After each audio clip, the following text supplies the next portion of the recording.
62 feet. That's the number nobody put in the press release. 62 feet between an F-22 Raptor's wingtip and the tailgun barbette of a Russian Tu-95MS Bear-H, both aircraft doing better than 400 miles an hour, 28,000 feet over the freezing water of the Bering Sea. For 90 seconds, neither pilot moved first. The American radar warning receiver was screaming. The Russian tail gunner had his optical sight tracking level with the Raptor's canopy. One control input, wrong by even a few degrees, and two nations would have spent the next decade arguing over a debris field instead of a diplomatic cable.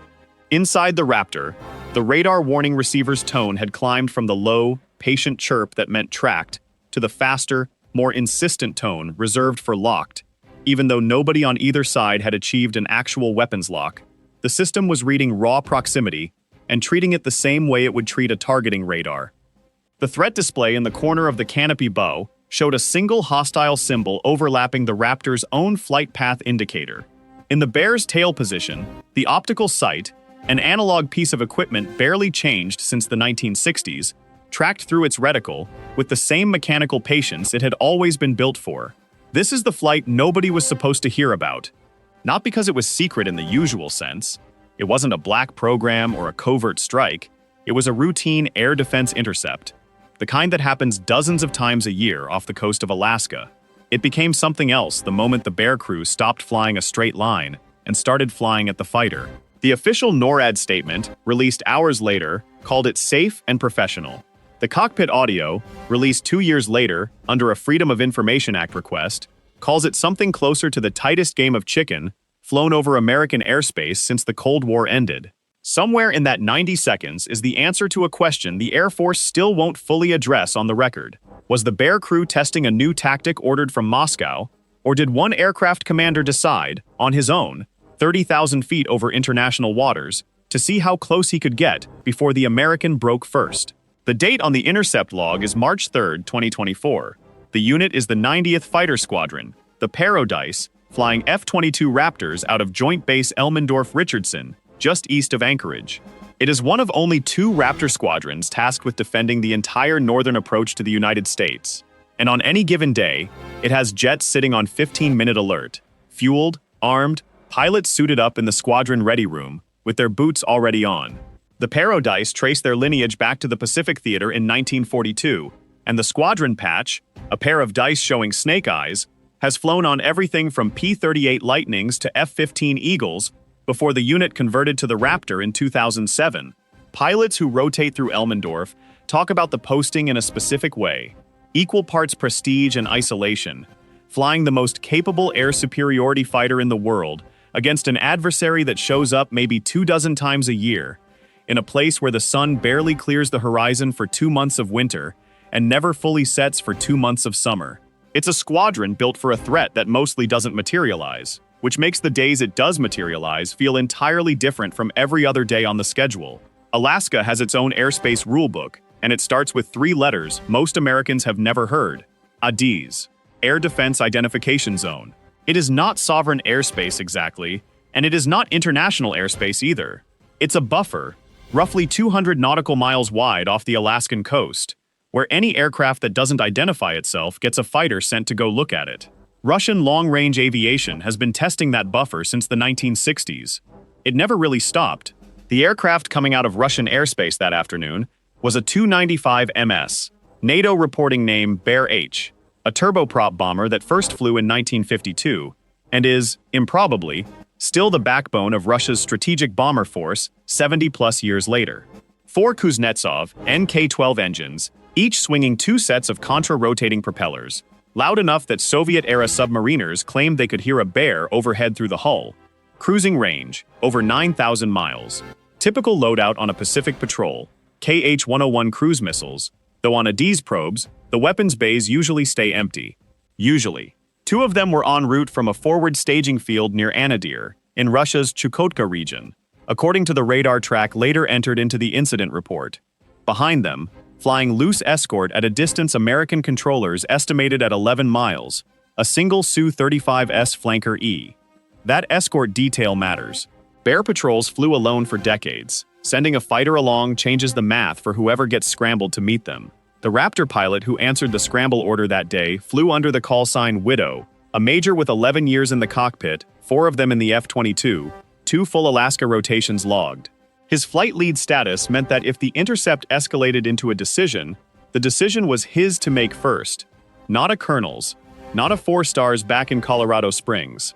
There is no time to conference call a scramble at Mach 0.9. Widow grew up 200 miles from the nearest airbase, in a farming town in eastern Washington, and has told squadron mates the reason he applied to the Air Force Academy traces to a photograph, a black and white print of an F-15 taken by his grandfather, who'd served as ground crew during the Cold War and never once flown in anything faster than a C-130. 11 years and 4 operational assignments later, that photograph still sits framed on his desk at Elmendorf. He'd flown 22 prior intercepts across 2 Alaska rotations. Every one of them had ended exactly the way the training manual said it should. Alaska's airspace has been the front line of exactly this kind of encounter since 1961, when the first Soviet Bear was intercepted off the Aleutians by an F-102 Delta Dagger. During the height of the Cold War, these intercepts happened weekly, sometimes daily, close enough that American and Soviet pilots occasionally exchanged hand signals, or on a few documented occasions, held up printed signs against their canopy glass. That practice mostly stopped after 1991. It has been quietly starting back up since 2007, when Russia resumed long-range strategic bomber patrols for the first time since the Soviet collapse. March in south-central Alaska means roughly 11 hours of daylight and temperatures that rarely climb above freezing, conditions that make every alert scramble a little more complicated than the same mission flown from a base in Virginia or Nevada. Runway de-icing crews stand by around the clock during alert season. Pilots suit up in cold water immersion gear under their flight suits, because the Bering Sea in March will kill an unprotected person by hypothermia in under 15 minutes if an ejection ever goes wrong. Nobody flies these missions thinking about that detail. Everybody who flies them long enough eventually does. 2 hours before the horn ever sounded, a crew chief named Staff Sergeant Delgado walked her pre-flight checks on the alert jets the way she did every morning of alert cycle, running a gloved hand along access panels the overnight shift had already checked twice. It's a detail that never makes it into an incident report, the fact that an F-22 doesn't get into the air in 6 minutes and 40 seconds without someone spending the previous several hours making sure it can. Delgado's log that morning notes a minor hydraulic seep on Havoc's jet, flagged, inspected, cleared, 40 minutes before the scramble order came down.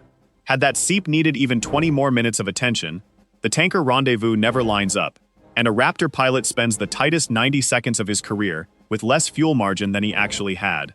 At 2:02 p.m. local time, the North Warning System's long-range radar at Cape Lisburne picked up 2 large, slow-moving contacts entering the outer ring of the Adiz, 380 miles northwest of St. Matthew Island.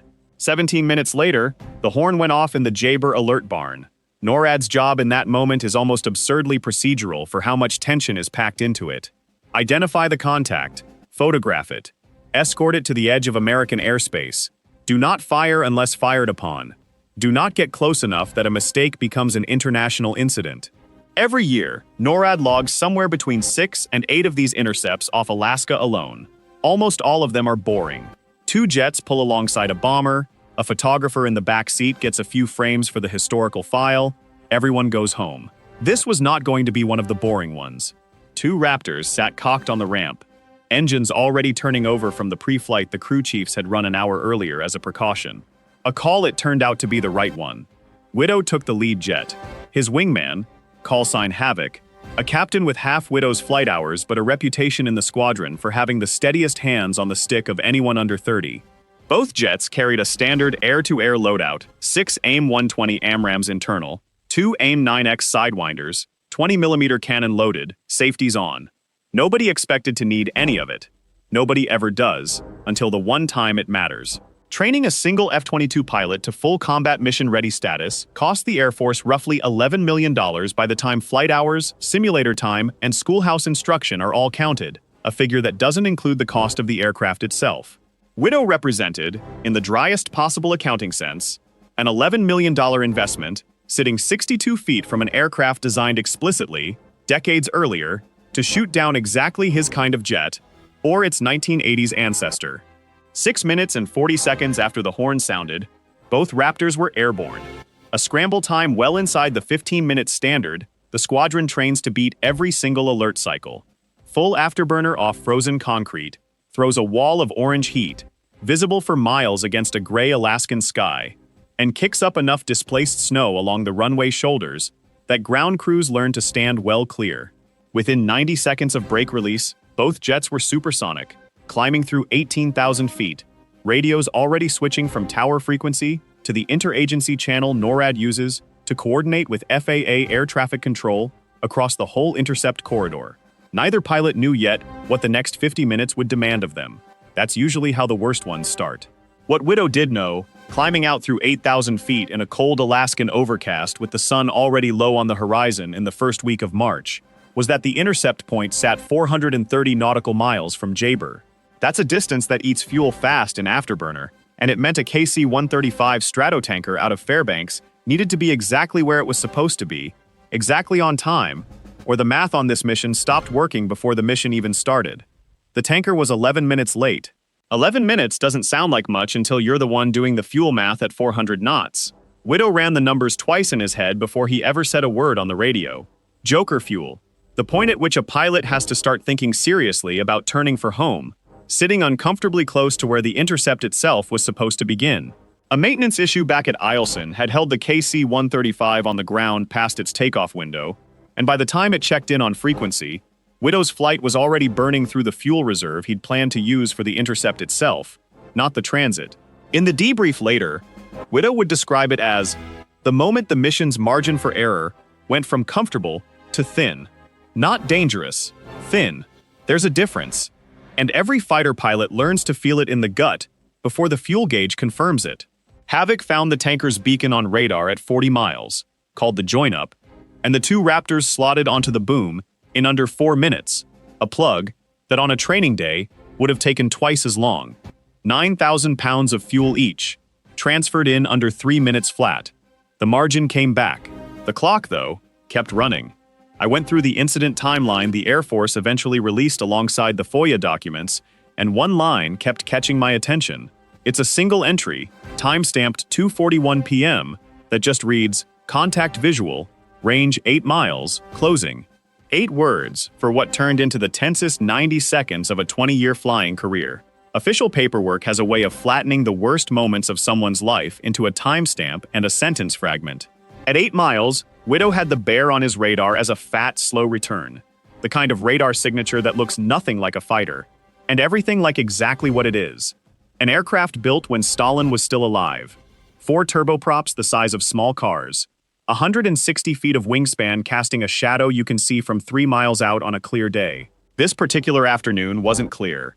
A broken cloud deck sat at 18,000 feet, forcing both flights into a narrow band of usable altitude between the cloud tops and the icing layer above them. Weather is not supposed to be a variable in an intercept, but it always is. The cloud deck meant Widow couldn't hang back and observe from a safe standoff distance the way training manuals prefer. To keep visual contact and get the photographs NORAD needed for the identification file, he had to close inside a mile, inside the same broken cloud layer the Bear was punching through. Every Raptor pilot flying Alaska rotations has a story about weather turning a routine escort into a close one. This was about to become someone's. At 2:47 p.m., Widow rolled out 300 feet off the Bear's left wing, high enough to stay clear of prop wash, close enough to read the red star on the tail and count 4 separate crew members through the cockpit glass. Havoc held back a mile, high cover, camera pod running. For 6 full minutes, nothing happened that hadn't happened 100 times before. The Bear held its course. The Raptor held position. Photographs got taken. This was the boring version of the mission, the one that ends with everyone landing 40 minutes later and nobody thinking about it again. Then, at 2:53 p.m., the Bear's nose began to move. Not much. 2 degrees left, then 4. A drift so small that on a training tape reviewed later, 3 separate instructor pilots would each have a different read on whether it was intentional. What none of them would dispute is what came next. Here's a detail that doesn't make it into most coverage of these intercepts. The Tu-95MS still carries a manned tailgun position, a holdover from an era when bombers needed to shoot back at fighters chasing them. Modern Bears mostly fly with that position unmanned or stripped of the gun barrels entirely. replaced with electronic countermeasures gear. This particular aircraft, tail number visible in the FOIA photographs, but redacted in the official summary, still had crew in the tail, and at 2:54 p.m., that crew member's optical sight began tracking level with Widow's canopy. There is a very specific kind of unease that comes from watching a gun position, even an old one, even one that almost certainly isn't loaded on a peacetime patrol, swing around to point at you. Widow would later tell investigators it wasn't fear exactly. It was closer to a switch flipping. The kind of attention that used to be background awareness suddenly became the only thing in the world.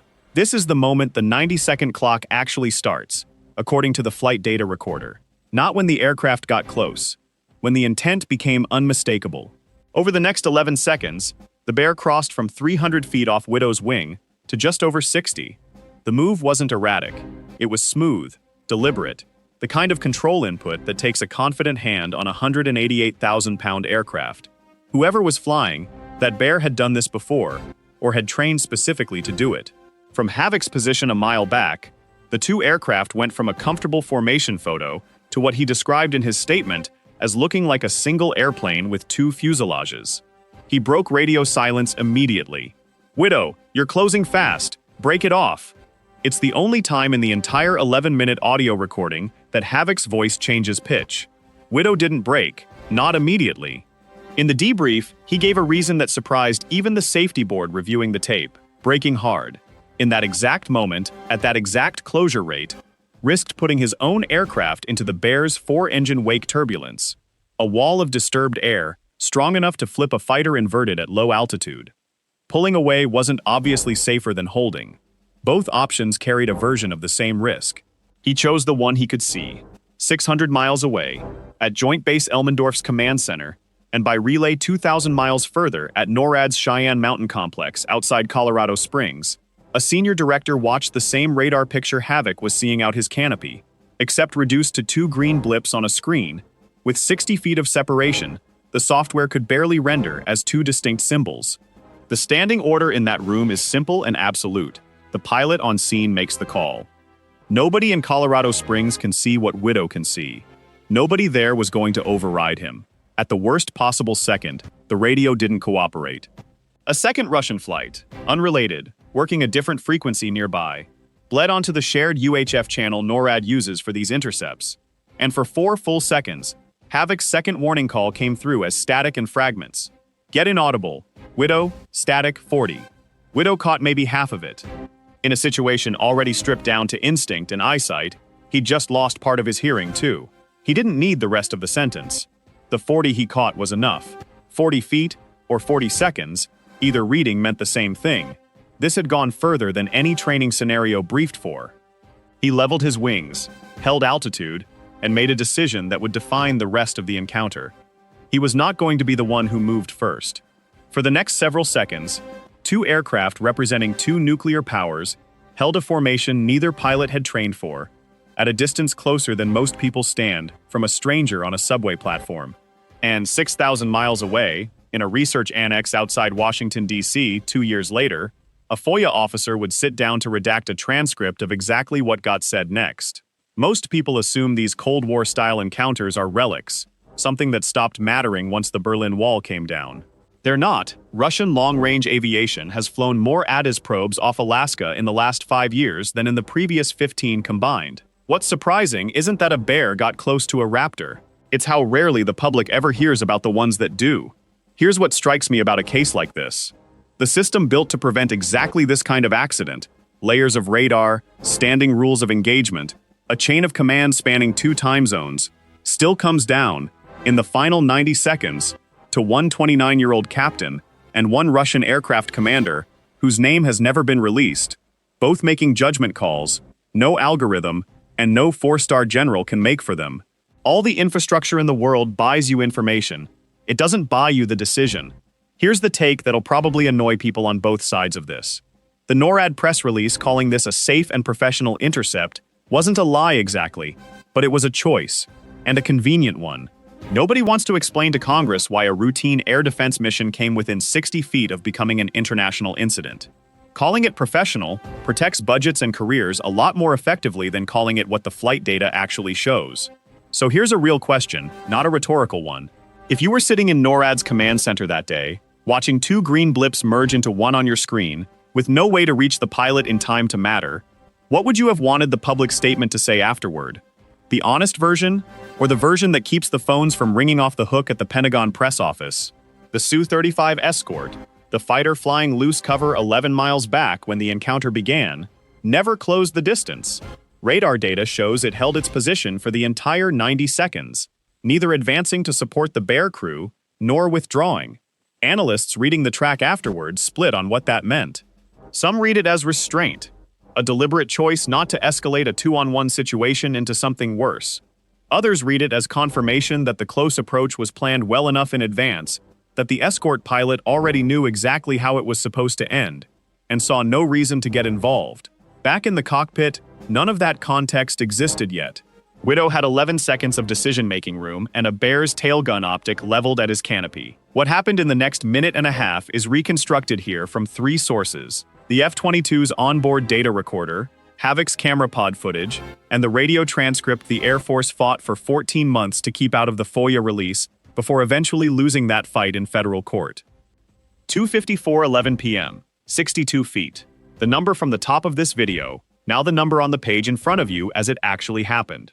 Widow's canopy and the Bear's outboard engine nacelle separated by less distance than the wingspan of the F-22 itself.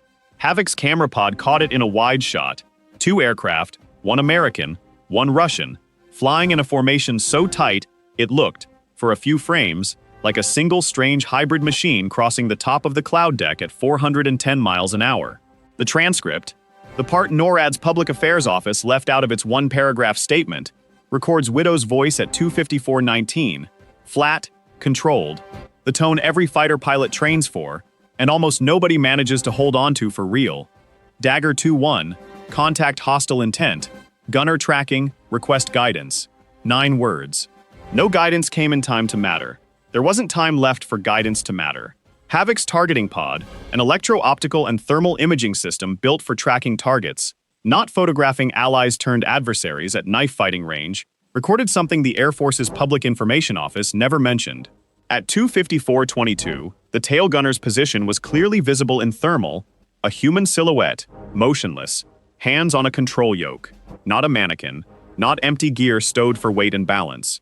A person, 60-some feet away, doing his job exactly as trained, on the other side of a decision that could have gone very wrong for both of them. This is the answer to the question sitting under this whole story. Why didn't he break away the instant the gunner's optics swung toward him? 2 reasons, both confirmed in the safety investigation. First, the wake turbulence problem. An aggressive brake at that closure rate risked flying directly into the Bear's prop wash, a 4-engine wake capable of departing a fighter from controlled flight below 10,000 feet, and they were at 11. Second, and this is the one that didn't make it into any public statement, breaking first, in a standoff like this, reads as losing the standoff, not just to the Russians, to the 11 minutes of cockpit tape that would eventually get analyzed by 4-star generals on both sides of the Bering Strait.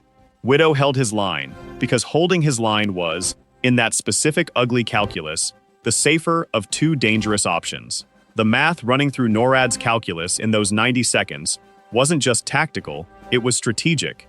Each F-22 Raptor represents roughly $143 million in program cost, a jet no longer in production, irreplaceable in the truest sense of the word.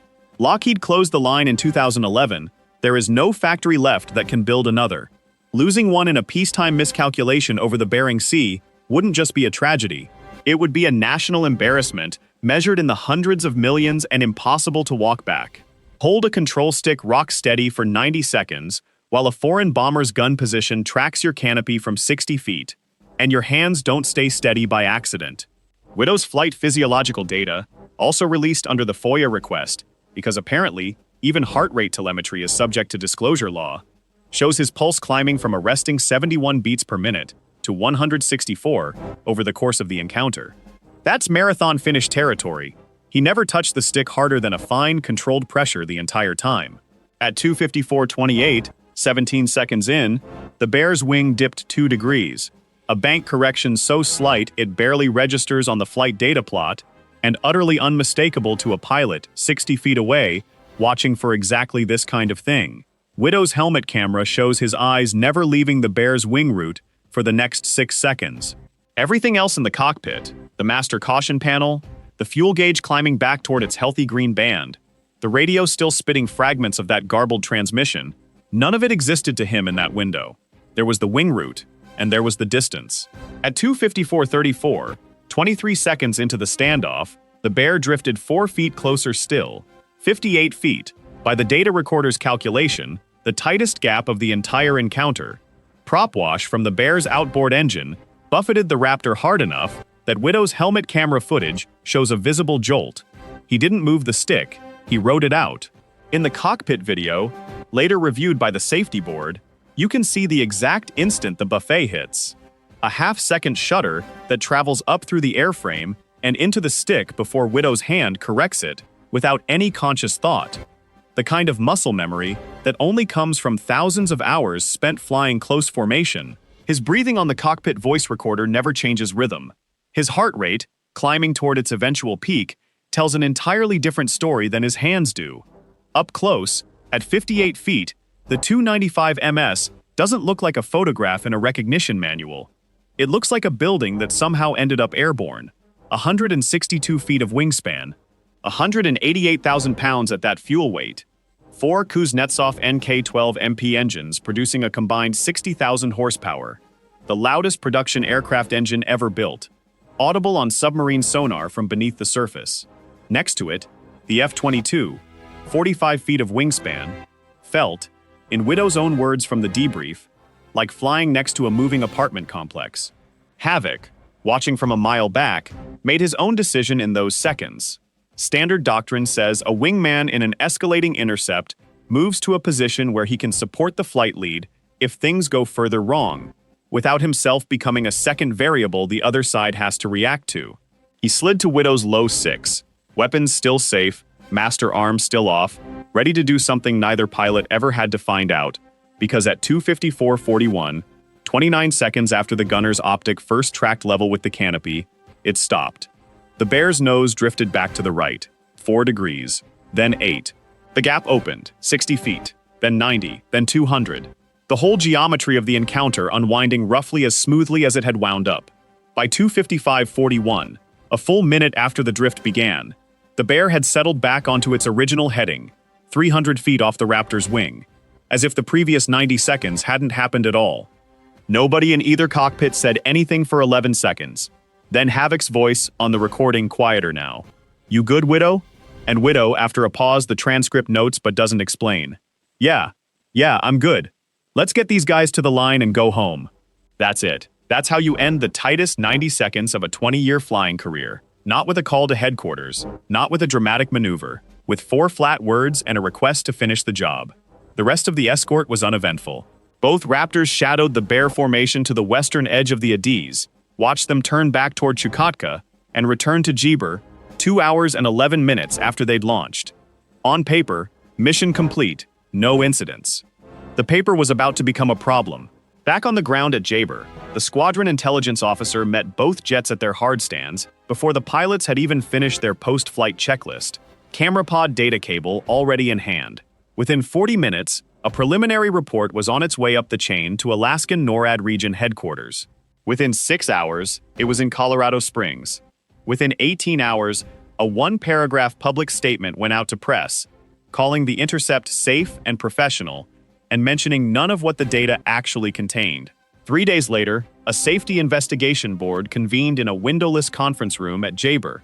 5 officers around a table, a stenographer, and Widow, still in his flight suit, because the summons came before he'd finished paperwork on an unrelated sortie. The questions weren't accusatory. Safety boards exist to find causes, not assign blame, but they were exhaustive. Walk us through your control inputs at 2:54:11. Why didn't you brake at 2:54:19?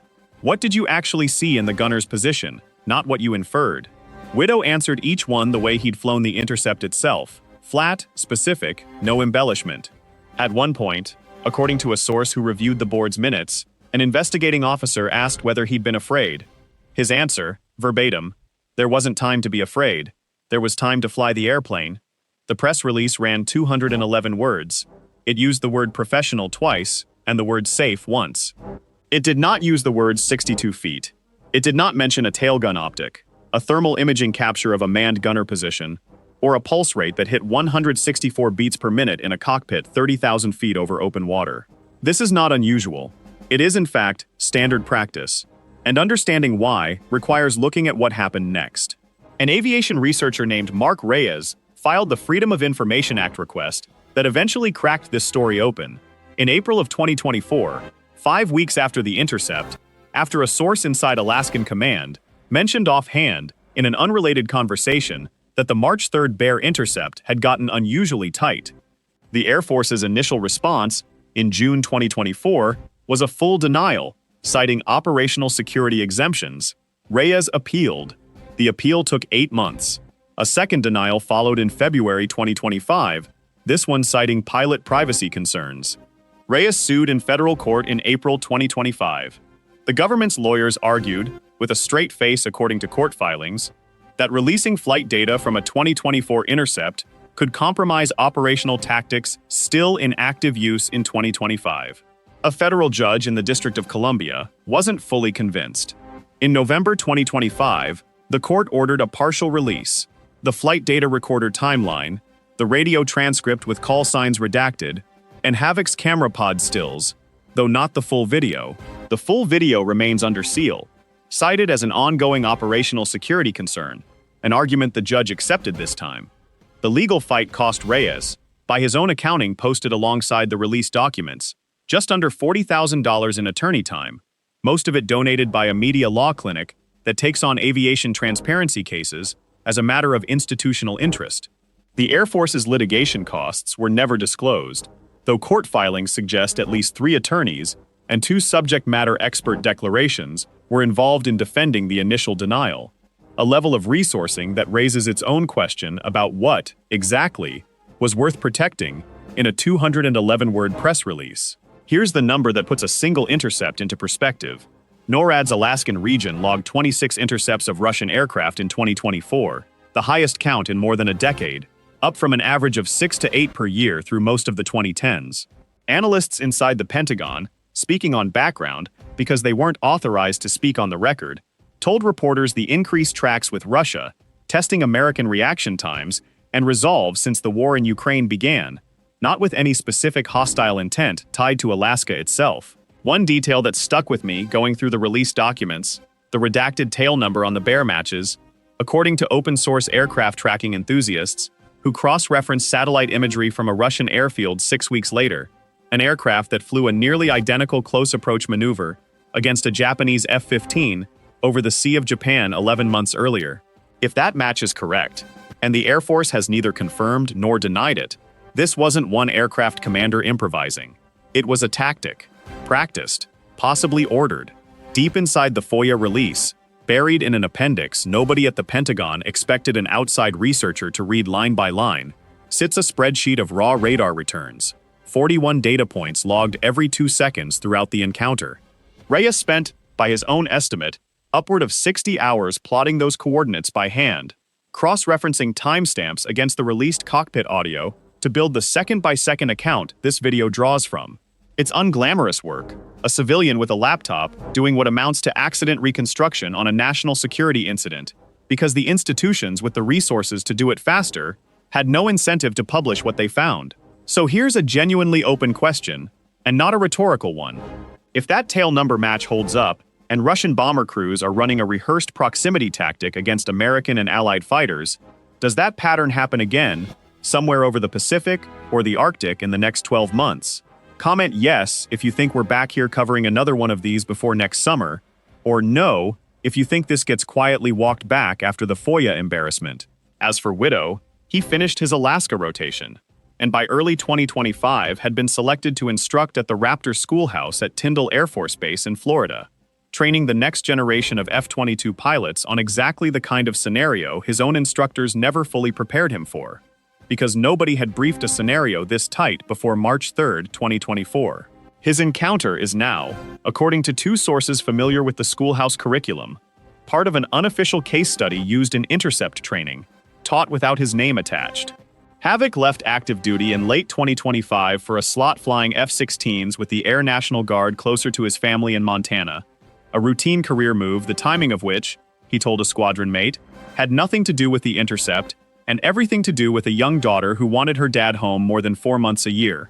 Sometimes the aftermath of a near miss is nothing more dramatic than a person deciding what they want their life to look like. The intercept did change one thing structurally.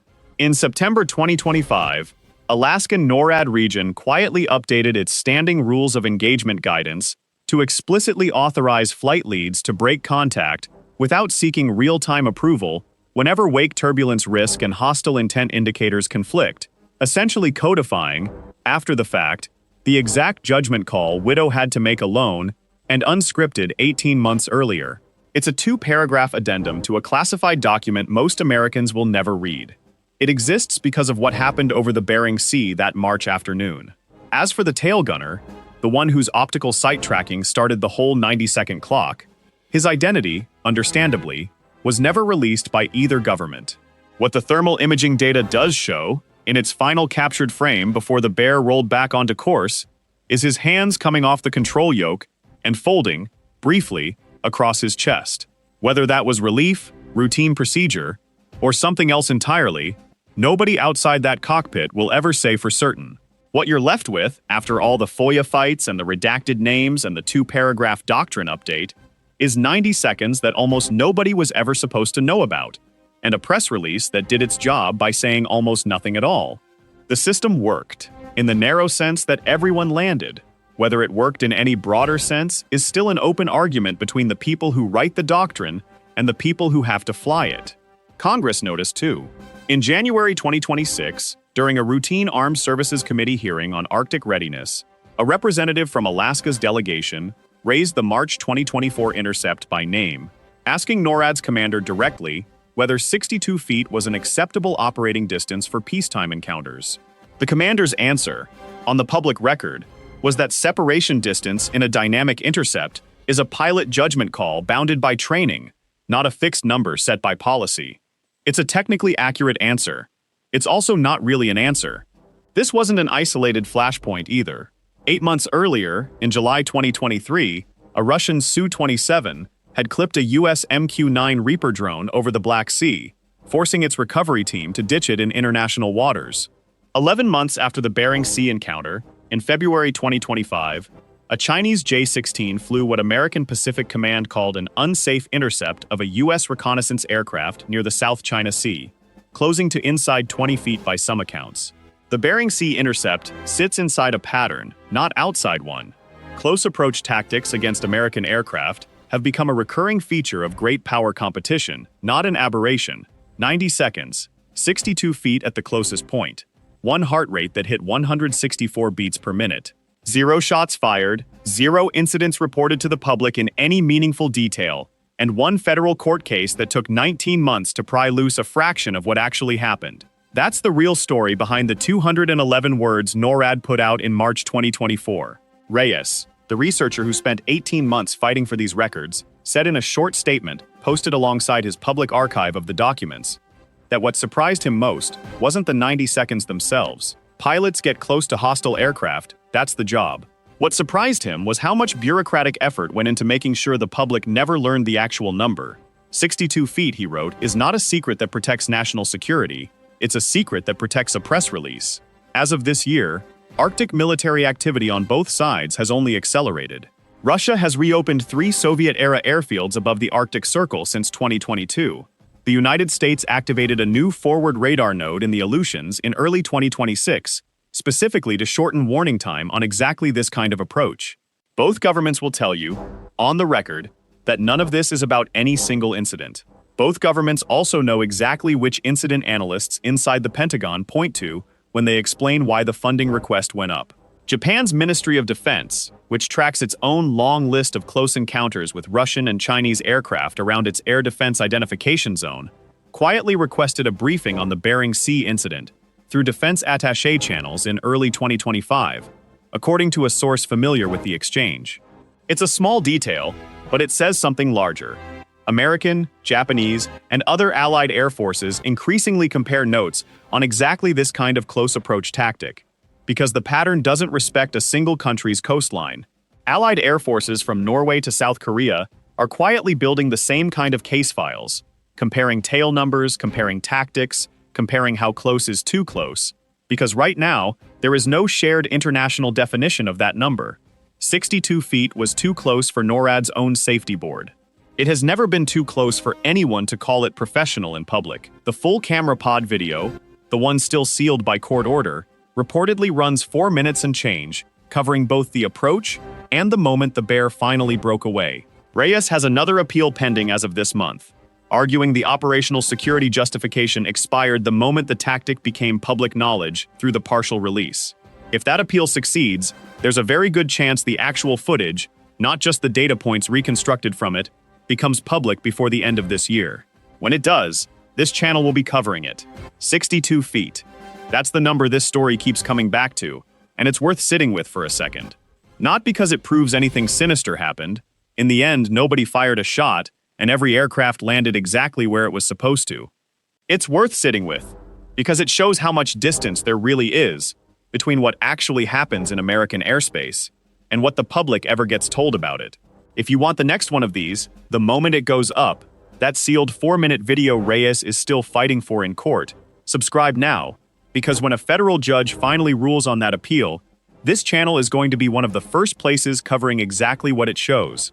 Drop your best guess in the comments on how this next FOIA fight ends, and if you want to understand how a single Cold War-era bomber design ended up flying combat patrols 70 years after its first flight, there's a full breakdown on the Tu-95's design history waiting for you right after this one.